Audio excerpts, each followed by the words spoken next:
Hi, I'm Daruth the Human, and I'm reading Native American Legends as retold by Zitkala Sa, a writer and translator of the Yankton Dakota Tribe of the late 1800s, early 1900s.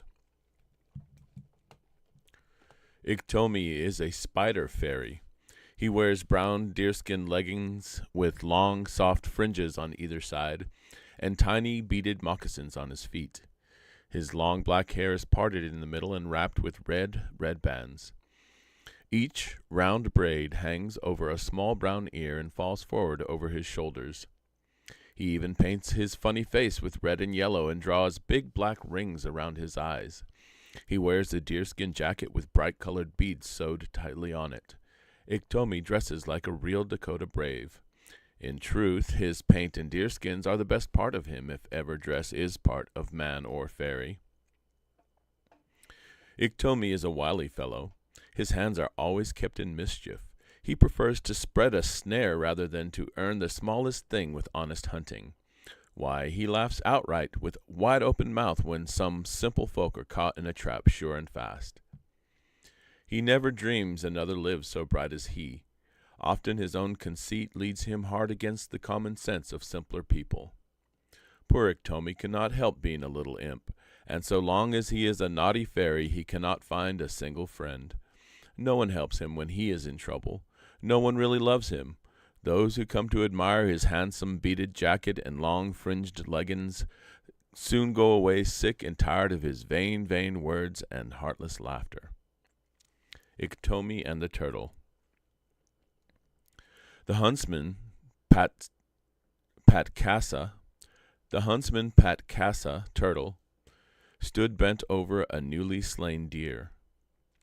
The red-tipped arrow he drew from the wounded deer was unlike the arrows in his own quiver. Another's stray shot had killed the deer. Patkasa had hunted all the morning without so much as spying an ordinary blackbird. At last, returning homeward, tired and heavy-hearted that he had no meat for the hungry mouths in his wigwam, he walked slowly with downcast eyes. Kind ghosts pitied the unhappy hunter and led him to the newly slain deer, that his children should not cry for food. When Patkasa stumbled upon the deer in his path, he exclaimed, "Good spirits have pushed me hither." Thus he leaned long over the gift of the friendly ghosts.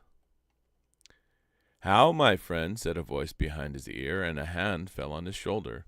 It was not a spirit this time. It was old IKTOMI. "How, IKTOMI?" answered Patkasa, still stooping over the deer. "My friend, you are a skilled hunter," began IKTOMI, smiling a thin smile, which spread from one ear to the other. Suddenly raising up his head, Patkasa's black eyes twinkled as he asked, "Oh, you really think so? Oh, you really say so?" "Yes, my friend, you are a skillful fellow. Now let us have a little contest. Let us see who can jump over the deer without touching a hair on his hide," suggested IKTOMI.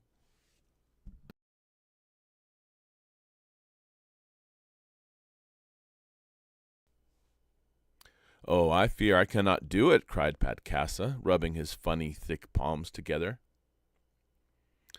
"Have no cowards doubt, Patkasa. I say you are a skillful fellow who finds nothing hard to do." With these words, IKTOMI led Patkasa a short distance away.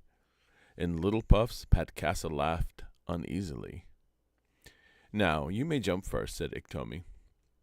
Patkasa, with doubled fists, swung his fat arms to and fro, all the while biting hard his underlip. Just before the run and leap, IKTOMI put in, "Let the winner have the deer to eat." It was too late now to say no. Patkasa was more afraid of being called a coward than of losing the deer.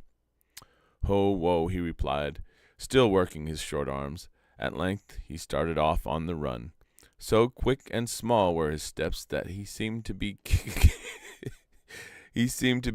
the ground only.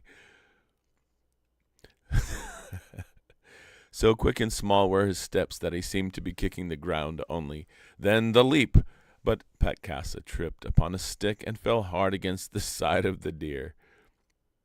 "Hee hee hee!" exclaimed IKTOMI, pretending disappointment that his friend had fallen. Lifting him to his feet, he said, "Now it is my turn to try the high jump."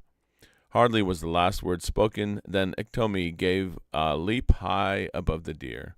"The game is mine," laughed he, patting the sullen Zitkala Sa on the back. "My friend, watch the deer while I go to bring my children," said IKTOMI, darting lightly through the tall grass.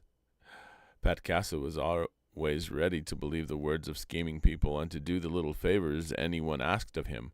However, on this occasion he did not answer, "Yes, my friend." He realized that IKTOMI's flattering tongue had made him foolish. He turned up his nose at IKTOMI, now almost out of sight, as much as to say, "Oh no, Ikto, I do not hear your words." Soon there came a murmur of voices. The sound of laughter grew louder and louder. All of a sudden it became hushed. Old IKTOMI led his young IKTOMI brood to the place where he had left the turtle. But it was vacant. Nowhere was there any sign of Zitkala Sa or the deer.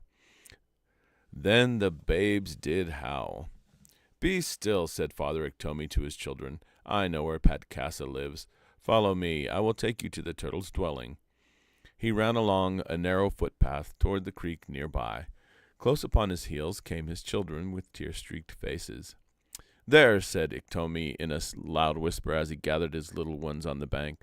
"There is Zitkala Sa broiling venison. There is his teepee, and the savory fire is in his front yard." The young IKTOMIs stretched their necks and rolled their round black eyes like newly hatched birds.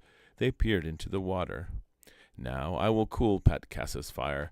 I shall bring you the broiled venison. Watch closely. When you see the black coals rise to the surface of the water, clap your hands and shout aloud, for soon after that sign I shall return to you with some tender meat." Thus saying, IKTOMI plunged into the creek. Splash, splash, the water leaped upward into spray. Scarcely had it become leveled and smooth than there bubbled up many black spots. The creek was seething with a dancing of round black things. "The cooled fire! The coals!" laughed the brood of IKTOMIs. Clapping together their little hands, they chased one another along the edge of the creek. They shouted and hooted with great glee.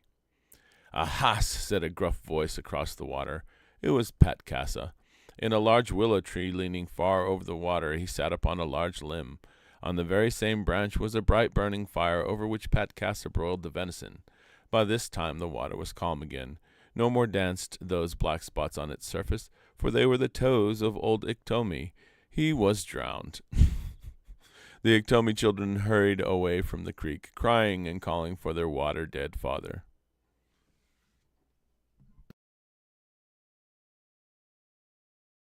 Yeah, there's always a good twist at the end of these stories. Join us next week for Dance in a Buffalo Skull.